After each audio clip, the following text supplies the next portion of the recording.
The next thing I want to talk about is wealth building. And wealth building comes into play in sales. And this comes directly from a book by Brian Tracy called The Way to Wealth, which is why I have it listed that way. And there are 3 formulas in The Way to Wealth.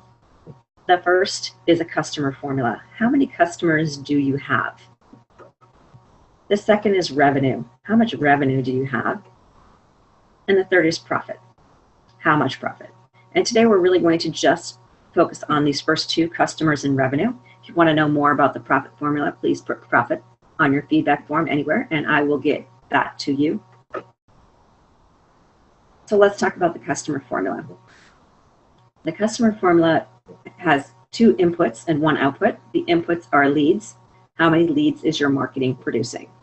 And the next is conversion rate. In other words, from those leads, how many customers do you actually get? I'm sorry, the percentage of people from the leads that you actually get. And the third is your actual number of customers. So if you, let's say, for example, have 500 leads in a year and your conversion is 20%, you would have, quite simply, 100 customers in a year.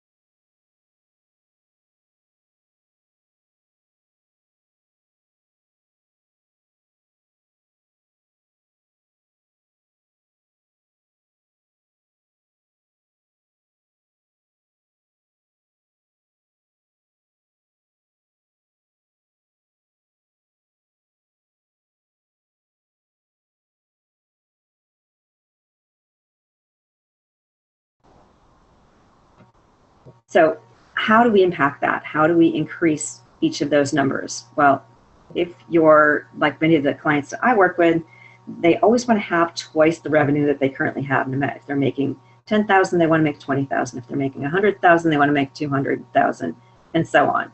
And so it's a little undaunting to think about doubling any of these. But if you, for instance, had 500 leads a year, that's about 42 a month. Let's just take a 10% impact, a 10% improvement. If you had 10% more leads every month, you'd have just 46. So could your team or could you handle 10% more in a given period? In my experience, it's a resounding yes. And similarly with conversion rate, if you're currently converting 20%, could you grow and learn to convert 22%? We aren't talking about doubling. We're really just talking about incremental growth.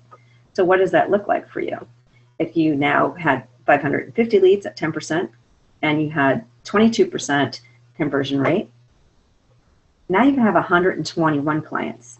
So that starts to look very interesting with just small incremental change. So you take those 121 clients in your revenue formula, or maybe this is your commission formula. If you just applied that to your average ticket sale of $30 and your average times of selling per period, you'd still be doing significantly better. And my invitation would be, what if you could also increase your average ticket sale by 10% and your number of sales per period by 10%? And so given that formula, bearing that out, now you're at almost 88,000. You're really at a 46% growth in revenue or commission if this is your structure. So in terms of growth, I really encourage people, especially in a sales position, to think about, and business owners, to think about it. It doesn't have to be overwhelming. Let's just eat the elephant one bite at a time.